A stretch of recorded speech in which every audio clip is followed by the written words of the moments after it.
Kapitan Jer, pa-advise. Gusto ko kasi mag one trick pero ayaw mag-adjust ng mga kakampi. Abangan nyo sa dulo ng video na to dahil doon natin yan pag-uusapan. At para naman sa mga bago lang sa page, ang ginagawa po natin content tuwing 9 PM ay 1 game per day. Solo, rank, game. At ang goal natin sa content natin na to ay mag 100 wins straight. Hi guys, nandito na tayo sa 381st day ng 1 game per day. And ang standing natin bago yung game na to ay 321, 59, 321 wins and 59 losses. Sa game na to, last pick tayo at walang hero na pang counter sa Sun. Kung dati kasi counter yung Claude sa Sun guys, ngayon hindi na, pinahina kasi yung Claude. Kaya pwede na yung unggoy dito. At para to sa mga nag-aabang na mag-unggoy na ako kasi ang tagal na yung healing time na nagsan tayo. So ayun, nandito na tayo sa pang 381 araw ng isang game kada araw.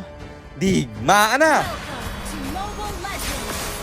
Ang rotation na ginawa ko dito ay red first, kaya ang ikot ko papunta na naman sa top. At yung Hayabusa dito naglaro, inubos yung shadow niya, kaya wala nang kawala. At dumiretso tayo dito sa turtle dahil gap yung Hayabusa nila. Pero may zone out na gagawin yung Khalid ng kalaban. Mag-flicker to, makakatakas ako at ating siyang babalikan. Ng problema, may Odette na magwawala, ubos yung kampi ko, kaya nag-out na lang tayo. At yung turtle, libre nilang nakuha. Tapos dito sa Riverside, may clash na nagaganap. Odette dito, mapapa-ultimate. Pero pinalagan ko na kasi gusto nating bumawi at siya'y mabibigyan. Sa baba naman, Khalid, napatay yung Bane, pero ating siyang babawian. Ang problema, re-respawn ng Odette yung Khalid nila at ako pa nga yung matatrap dito. Gusto ding bumawi ni tropa. May Hayabusa na susunod, mapapa-ultimate siya pero lilipat sa minions, makakancel yung SS niya. Pero yung Saber dito hindi pa tapos, mag-execute siya, mabubuhay pa nga at tinlikeran pa tayo ng Odette doon. Sobrang daming spell at skills na naubos doon, kaya worth it naman yung pagkamatay natin. Sabay trade sa gitna ng tore nila. Nakabasag naman tayo ng isa. And speaking of nag-iisa yung Claude, mag-isa dito sa top, kaya atin na siyang papalagan. May ultimate ba? Wala na pala, kaya easy kill ang ating makukuha. Sabay diretso dito sa top lane kasi walang dedepensa. Yung tore naman ng ating nakuha doon. Sa baba ulit, tore na naman ang ating puntirya pero may Khalid na dedepensa. Makaka-flicker out siya pero yung tore niya mababasag natin at pwede pa yung second tower dito. Pinilit niyang i-dep kaya mabibigyan siya. May bonus pantore. Yung Odette naman pre, nanggigil na. Napatay yung dalawa kong kampe. Kaya babawian ko sana. Ang problema, may Saber sa damo. Cooldown yung ulti ko. At pati ako, namatay pa doon. At pagkabuhay ko, dumiretso na ako sa Lord na aking binurse. Di na kumontes yung kalaban, kaya libre nating nakuha yung Lord man. Muntik pang umabot yung Hayabusa pero dahil nakuha namin yung Lord, nanggigil siya.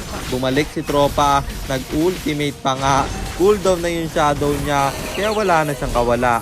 Tapos dito sa taas, Saber masasalubong, magda-dash out siya, mag-ultimate pa, pero atin siya agad nabawian. Idadamay ko pa nga yung Claude dito, siya'y mabibigyan, pero yung Khalid gustong bumawi at ako'y mapapatay niya, pero nagamit niya yung flicker doon, kaya naman wala na siyang kawala sa mga kampi ko. Tapos dito sa taas, Claude papalag, mare-retre ko pero may ultimate at dyan siya na i-commit, wala pa rin nagawa. Ayan yung sinasabi ko sa inyo, hindi nauubra yung Claude ngayon sa Sun kasi dati tunaw yung Sun dyan pero ngayon hindi na pre. At Khalid ating babawian kasi ako'y kanya kaninang binigyan. Mapapatay ng Zats, papalag pa yung mga kampi niya, ulahan na yung Odette. Tamang abang lang tayo ng tempo. Nung namatay yung Odette, bakbaka na to.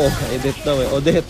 Tapos pinasok ko yung Saber dito, masya-shutdown ko siya. At sa top lane tayo irerekta kasi Claude na lang mag-isa.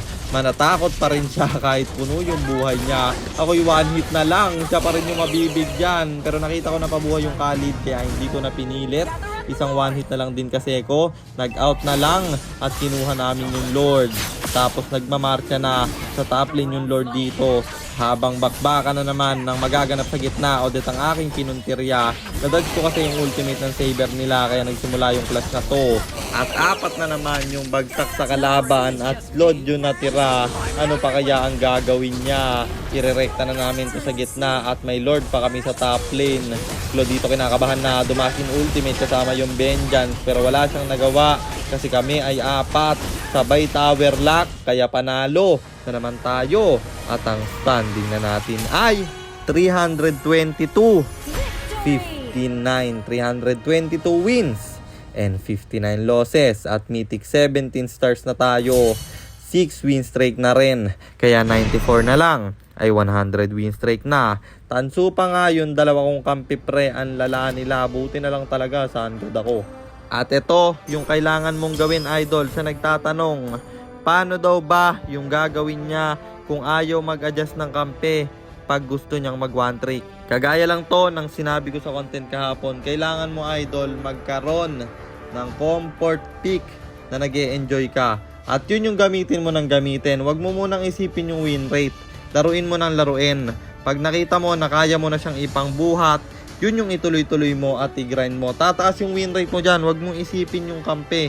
I-grind mo lang na i-grind. Siyempre, pag nakikita mo na puro talo, huwag mo na ituloy. Mag-isip ka ng bagong hero na nag-e-enjoy ka. At yun, pag tumaas na yung win rate mo, doon na mag-a-adjust lahat ng kampi mo. Kasi kung mapapansin mo, nakakapag-jungle ako palagi. Dahil yun, sa win rate ko. Kaya grind lang ng grind, huwag kang susuko man. Ilaban mo yan. At yun lang, sana nasagot ko yung tanong mo idol. At sana rin, meron kayo natutunan sa content natin na to.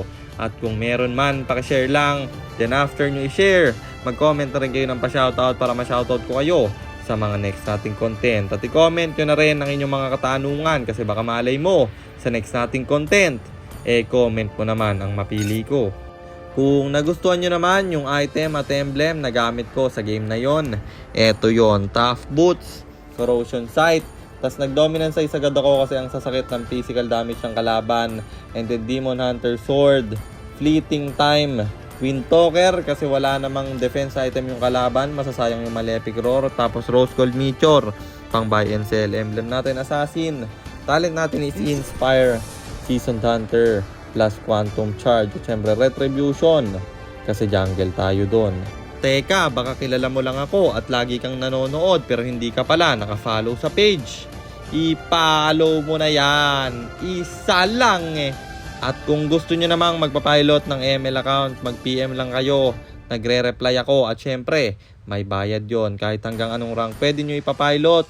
Kahit anong hero pwede nyo ipaspam. Basta may additional payment pag magpapaspam kayo ng hero.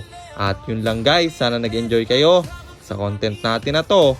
At shoutout sa iyo Carl Aaron Oswa, kay Lenuj Villanueva Pugoy, kay John Michael Luna, at kay Mark JM Suplito. Maraming salamat sa suporta nyo guys. Ingat kayo palagi. God bless. Paalam!